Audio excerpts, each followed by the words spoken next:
Welcome to this exploration of the case study of the Rohingya crisis in Myanmar, 2017 to present. Let's start with an overview. The Rohingya crisis in Myanmar is a complex and ongoing humanitarian and political conflict that began to escalate significantly in 2017. The Rohingya, a Muslim ethnic minority group in Myanmar, have faced long-standing persecution and discrimination by the predominantly Buddhist Burmese government. In August 2017, the Myanmar military launched a violent crackdown on the Rohingya in Rakhine State, citing counterinsurgency operations against the Arakan Rohingya Salvation Army, ARSA, a militant group.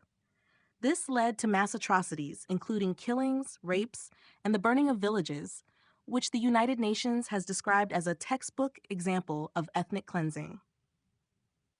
Over 700,000 Rohingya fled to neighboring Bangladesh, creating one of the world's largest refugee camps in Cox's Bazar. The crisis has drawn international condemnation and calls for accountability, but the Myanmar government and military leadership have largely resisted such pressures. The situation remains unresolved, with Rohingya refugees living in precarious conditions and facing an uncertain future.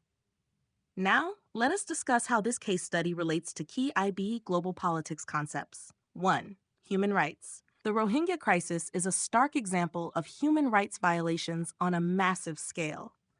The Myanmar military's actions, which include extrajudicial killings, rape, forced displacement, and the destruction of villages, have been widely condemned as crimes against humanity. The lack of legal recognition of the Rohingya as citizens of Myanmar further exacerbates their vulnerability, stripping them of fundamental rights and protections. The international community's response, including sanctions and calls for justice at the International Criminal Court, ICC, highlights the global struggle to uphold human rights standards. 2. Power. The crisis reflects the dynamics of power within Myanmar and in the international arena. Domestically, the military Tatmadaw holds significant power over the civilian government, allowing it to act with impunity. The de facto leader, Aung San Suu Kyi, faced global criticism for her silence and defense of the military's actions, which some interpret as a political maneuver to maintain a delicate balance of power.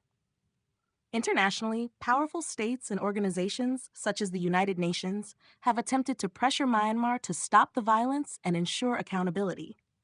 However, geopolitical interests, including Myanmar's strategic partnerships with China and Russia, have complicated efforts to apply consistent pressure. 3. Sovereignty. The crisis illustrates the tension between state sovereignty and international intervention. Myanmar has consistently asserted its sovereignty in response to international criticism and has denied the severity of the atrocities against the Rohingya, framing it as a matter of internal security. This highlights the concept of responsibility to protect, R2P, where the international community is faced with the dilemma of intervening in sovereign affairs to prevent atrocities. Despite clear evidence of human rights violations, the international community's capacity to intervene is limited by the principles of sovereignty and non-interference, revealing the challenges in balancing state sovereignty with the protection of human rights. Thanks for listening, and good luck with your IB Global Politics exams.